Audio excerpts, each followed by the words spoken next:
Hello, everybody. Today we're going to get started with another game of Risk. Today's game is from my most recent live stream. It's a game, it's capitals with progressive cards. I really wouldn't recommend playing in this mode. This is a very long game, so hope you apologize. Most of it's in fast speed here. Otherwise, this video that I'm making right now would be about an hour and a half long. But I am blue in this round, um, playing against some other Grandmasters and one Master ranked player who I got in contact with on the Discord Risk server. So I'm blue in this round. I chose a nice starting point as far as my capital is concerned. It's a territory that I can attack multiple other territories from. I think Orange really got the best starting position here, being able to defend Australia with his capital, so he gets extra troops every single turn. The problem with progressive cards with capital play is everybody can defend their capital so well that it's really hard to get an advantage on another one of the players. So this first part of the game here is kind of typical of a capitals game. You're dealing with trying to fortify your capital as well as trying to get cards. So what I'm doing here on this first part here is I'm trying to spread out my troops here until I get a fair number of troops, and then work at combining them into my capital again. My goal here is, even if my capital gets taken out, I would still have some troops left over. I think it's just a very conservative way to play, and it really goes along with my play style. I'm more of a conservative player. I like to I like to let other people do the dirty work for me. Doesn't make for very interesting gameplay, but it has gotten me to Grandmaster rank, so there is something to it. So right now, green is working at taking over North America, red has South America, and will soon expand to Africa. Orange has Australia, and purple, you'll find out too, he's also a very conservative player. And purple and I, neither one of us take over a continent, but really in progressive cards and somewhat in fixed cards too, you don't need a continent to win. So it's not worth suiciding your troops in order to get a continent right away, or at any point during the game, really. The goal, really, in progressive cards is to survive. If you're not playing capitals, then to have multiple large armies spread out so that you can't be taken out in one single turn. With capitals, you want to have one large army on your capital so that nobody can take you out.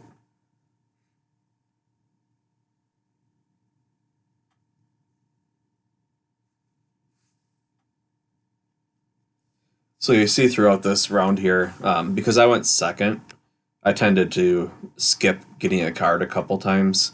That way I could have more troops when I turn in my cards the next time.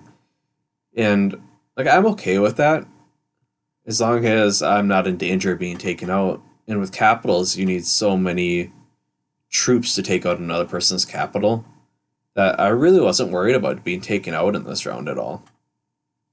At least at first here. And even later on, really.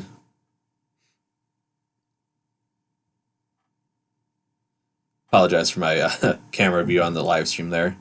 I had a coworker come in and ask me to do a couple things. As you know, with my channel, I tend to live stream while I'm at work. I'm a paramedic, and we have some downtime in between calls, so that's when I like to live stream a little bit.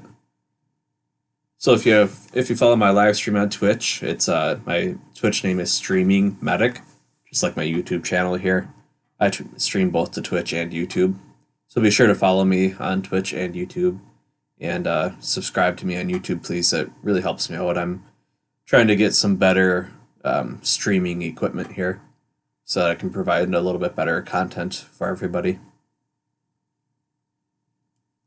Now that I gave my own channel a shameless plug here, you can see I have 17 troops in North America, and at this point I'm getting a little bit nervous about green's 22 troops.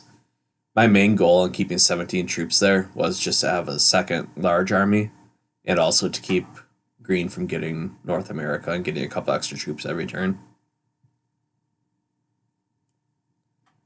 But I noticed at this point that yellow had a 109 troop army on its capital.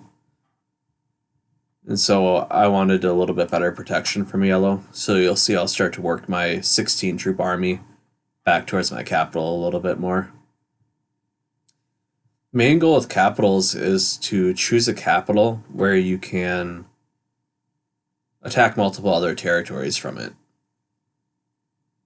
And in doing so, you don't need to spread out your armies as much to have an attacking army and a defending army. You can do both.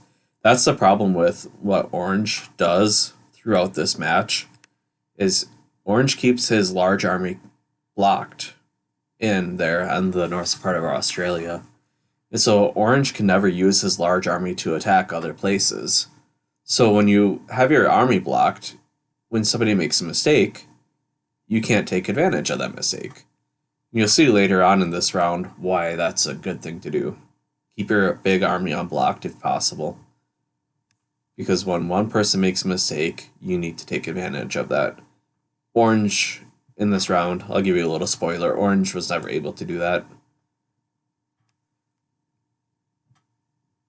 The other part to, the other lesson in this match as well, is to take out other opponents when it's worth it for their cards.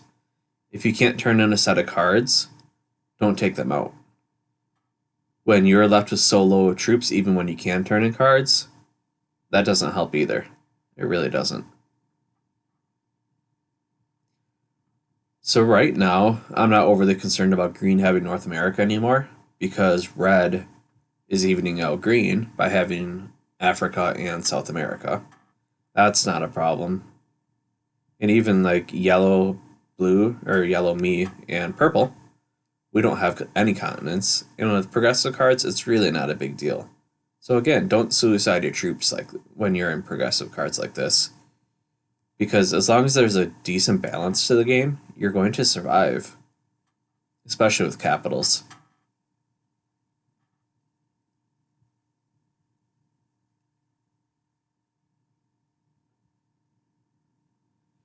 So I wasn't really sure what to do at this point either. I skipped a turn there, a card there.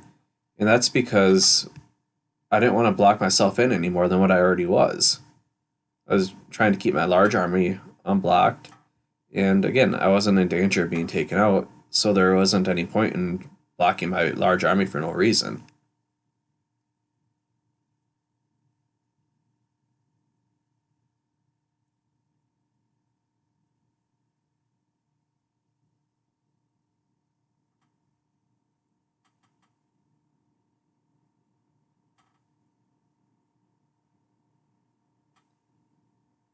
So about the first half of this video is kind of everybody just getting set up.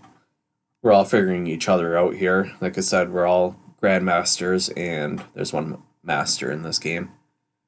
So everybody's just trying to figure out how the other people are going to play this round. Everybody's trying to figure out what territories are theirs, what ones are other people's. So it gets a little bit slow going here. Notice here I had to get up and use the bathroom, so I was really hoping I could get back in time before the computer took over my turn. So in those things, when you gotta go, especially when you're a paramedic in EMS, you never know when your next call is going to come. You may not have a chance to use the bathroom for hours. Whenever you have a chance to go, you go. So I made it back just in time to start my turn. But nothing too exciting was going on.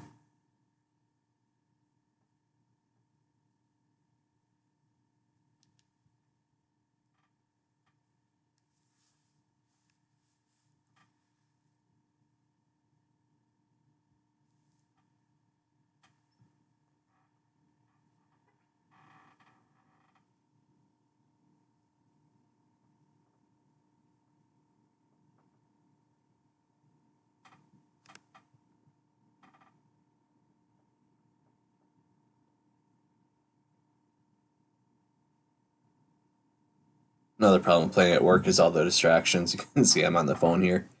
It's hard to keep concentrating and make any advantageous, sorry, moves in the game here when you're distracted. Not that I really could have done a whole lot anyway, but it's kind of just a very passive game here. I almost ran out of time on that turn, so that's why I didn't attack any further than what I did. I was just trying to keep green from having both Europe and North America there.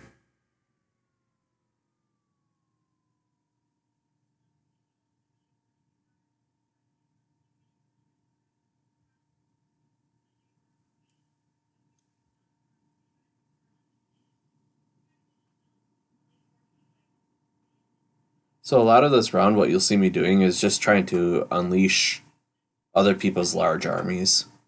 What I want them to do is to utilize their troops to attack other people, and that keeps their troop count down a little bit more. You'll see that especially later on in this round. But there too, I skipped a card. I saw that there were a couple of people that were going to be turning in cards soon, so I ended up just skipping.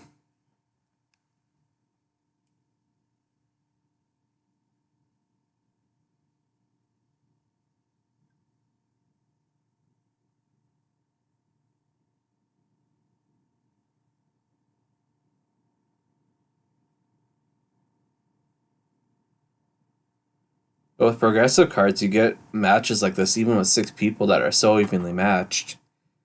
Because everybody, with progressive cards and capitals, I'm sorry, because nobody can take anybody else out. The capitals become overpowered, and you can't eliminate anybody from the game. That's why I wouldn't recommend this mode. It becomes very stagnant very quickly.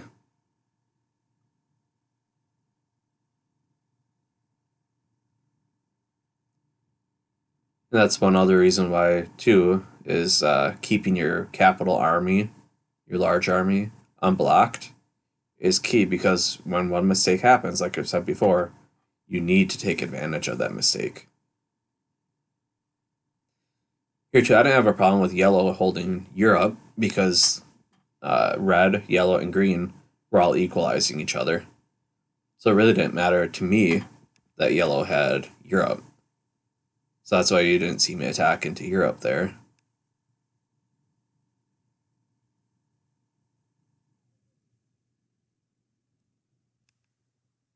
But there too, you can see how I plan my attacks. I'm just trying to have my large army stay unblocked. Now, sorry if I sound like a broken record on that point. That's just one of the keys to playing capitals, especially with progressive cards like this. I tend to play a lot of fixed cards. I like playing with 5 or 6 people.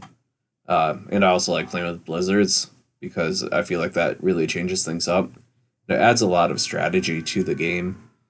As far as where you attack, when you attack, and what continents become more important than other continents.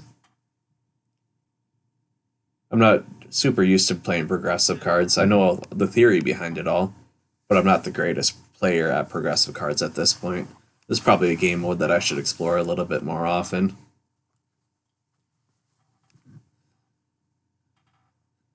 You can see that orange attacked into Europe. I think orange made yellow just a little bit mad there. You can see yellow had sent out an emoji right after that attack.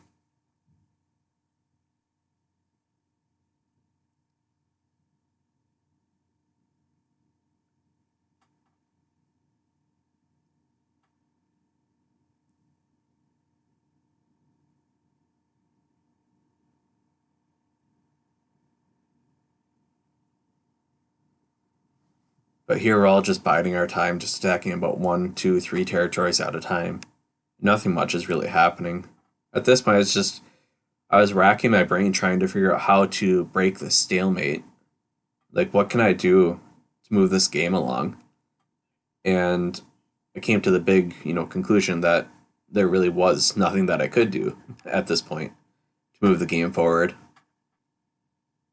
You could just only keep attacking one territory at a time here and wait for somebody to make a mistake. And that's really what happened here. You can see I slowed the game down a little bit here. Remember before how I said that it seems like orange made yellow a little mad? Well, here we find out that yellow goes all ham on orange. Takes orange out of the game. It was nice for us because it broke the stalemate of this game. But in doing so, yellow basically took himself out of the game here. You see how he only got 225 of those troops back? He became so weak that any one of us really could have taken him out. So I was fully expecting the next couple of people here to take him out. You see how green had his big army blocked on the capital? Not that green could have done a whole lot about that part, but green wasn't able to take advantage of this because his army was blocked.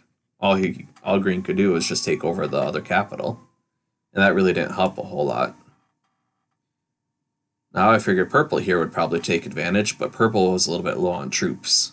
So I think that's why purple here doesn't take out yellow.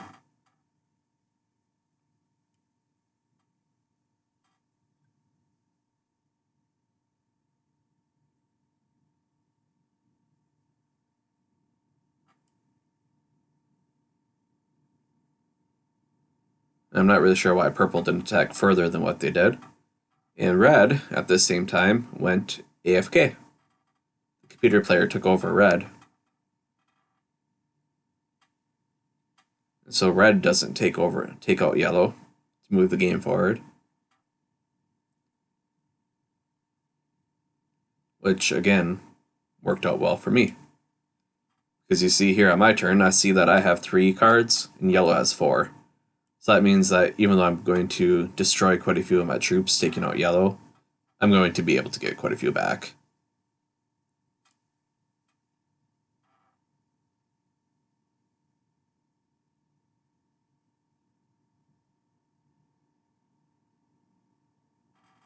And on top of taking out yellow, I'm going to get control of Australia. So because green and purple still have about equal number of troops, neither one of them can take me out. I still have too many troops. If either one of them tries to take me out, it hands away the game for the other person. So I'm left in a pretty good position here in Australia.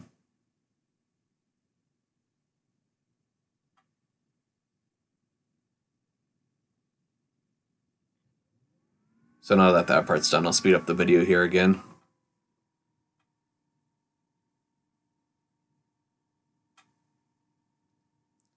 So a lot of the same thing happens here.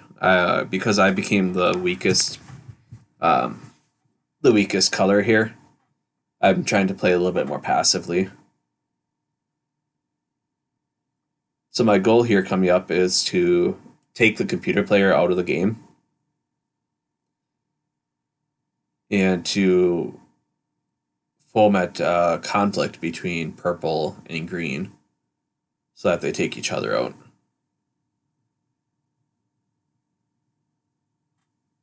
Sorry about kind of the skipping around here. I'm just trying to play this through really fast because there's not a whole lot that happens here. It's kind of the same thing over and over again. I'll slow it down later on once we get to kind of the conclusion of this whole thing. Like you see here, my attacks center around taking out the computer player, the red player, as well as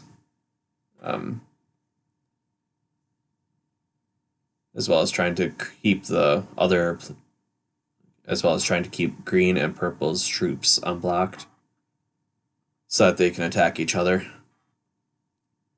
The tricky part here is keeping my own troops unblocked because I want to take advantage of any possible mistakes that I possibly can.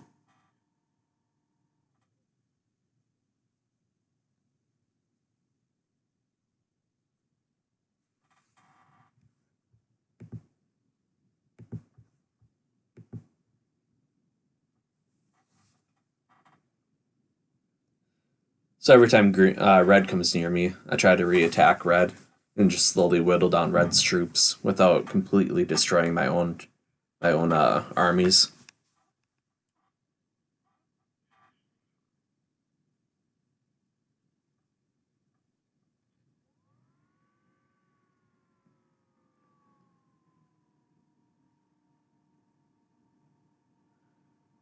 So I slowed it down here because you'll be able to see that this was my opportunity to take out red.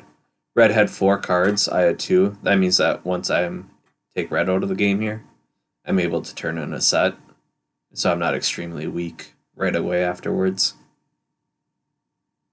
I'll still be strong enough that neither one of the red or green or purple can take me out of the game. So I was trying to figure out where to fortify my troops back to, but I chose Australia. That way I was out of the way of green and purple. That way they could continue their conflict. I'm the type of player that people kind of hate me towards the end game here because I'm not super aggressive. And again, like I said earlier, as part of the regular game too. But the big thing is when you have 2 people that are in conflict with each other all the time, like purple and green were in this game. It's just smart to help to, like I said, just foment that, just encourage it. Let them keep on attacking each other.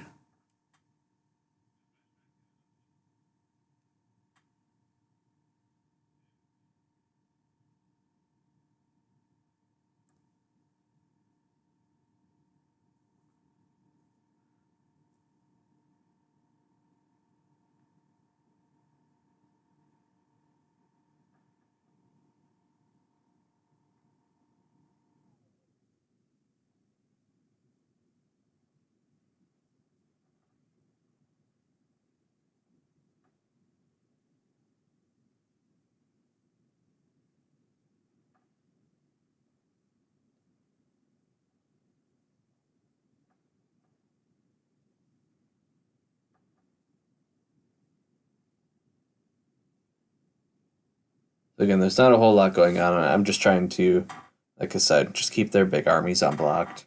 Let them fight each other. I'm the weakest of the 3 of us anyway. And so there's no point in me trying to, or wasting my troops trying to take over extra territories.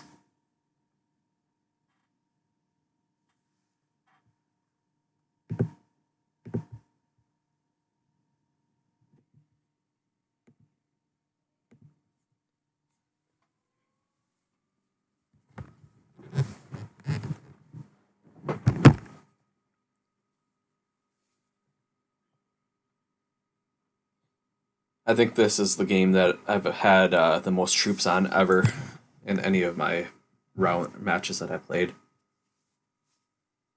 I hardly knew what to do with so many troops.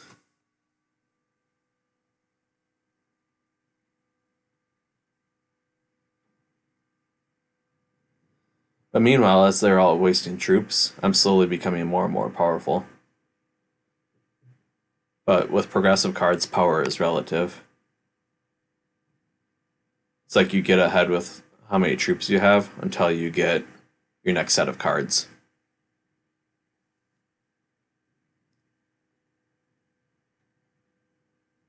But it's this endgame like this that is mainly the reason why I don't recommend this mode. Capitals and progressive cards. There's just no way to get the advantage on somebody, but you have to be patient because somebody will make a mistake and you just have to be ready to capitalize on that. Even Grandmasters make mistakes in this game. I do for sure.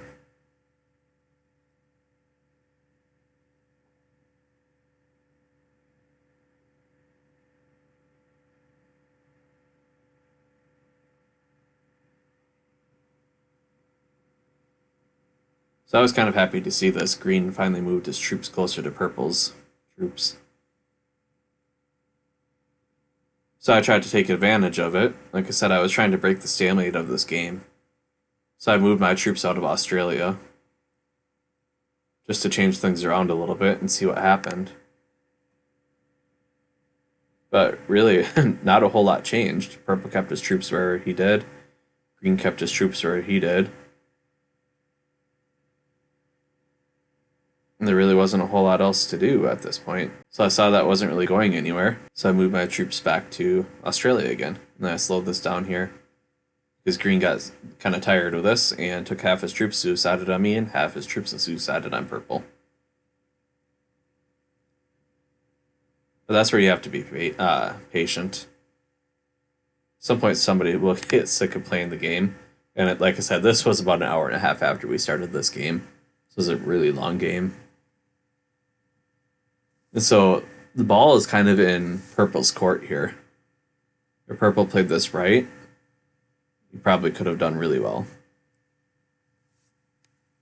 But Purple's plan here was to take out Green and then turn in a set of troops and attack me. Problem is, Purple has one card and Green has one card, and Purple's running out of time. And Purple didn't realize it, I don't think. And then all of a sudden he ran out of time and he has 0 troops on any of his capitals. Well, 1 troop on each capital other than Central America. But that's not a problem. So what I did here is I took out his big army first, just in case I ran out of time trying to get the rest of his capitals. That way he couldn't get back at me. The advantage was mine. His large army was not on a capital, and so I could use the blitz roll advantage to have a huge advantage on that.